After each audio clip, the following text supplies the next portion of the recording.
David Paget, and the issue is environmental injustice dealing with the environmental justice movement. And Dr. Paget, since we dealing with this as our final segment, let's have you to sort of, over the last 8 or 10 minutes, to sort of wrap up some of the things that you believe that our audience ought to be familiar with or ought to know concerning this movement, as well as some of the issues involved in the movement.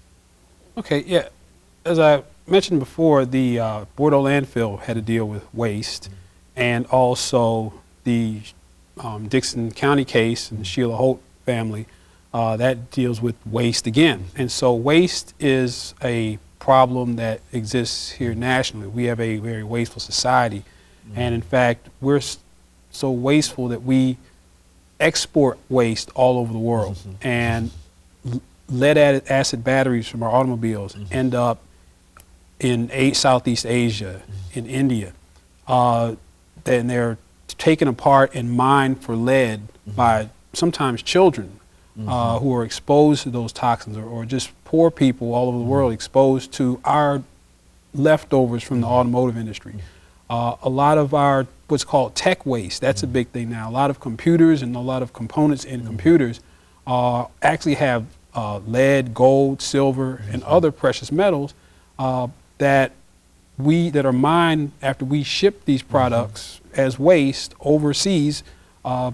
After our computers become obsolete very quickly, we just send boatloads full of this material to Africa, India, poor countries where, again, poor people are engaged in a very dangerous and hazardous recycling process. And that is seen as an environmental injustice, because anytime that we have waste as a product of our activities, that's an environmental problem.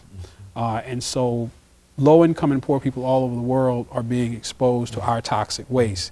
There have been some United Nations agreements and conventions to try to prevent that from happening, but it's very difficult to regulate and almost impossible to enforce. Looking at the global issues further, the issue of global warming is something that we might think of as being not a racial issue, but scientists are seeing now that those who are going to be disproportionately impacted by global warming are people of color. We can look at perhaps a domestic example with Hurricane Katrina.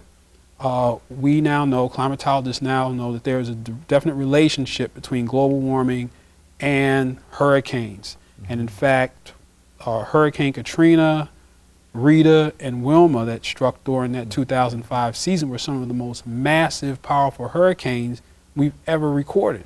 And that is a direct result of the waters being warmed up by this global warming phenomenon.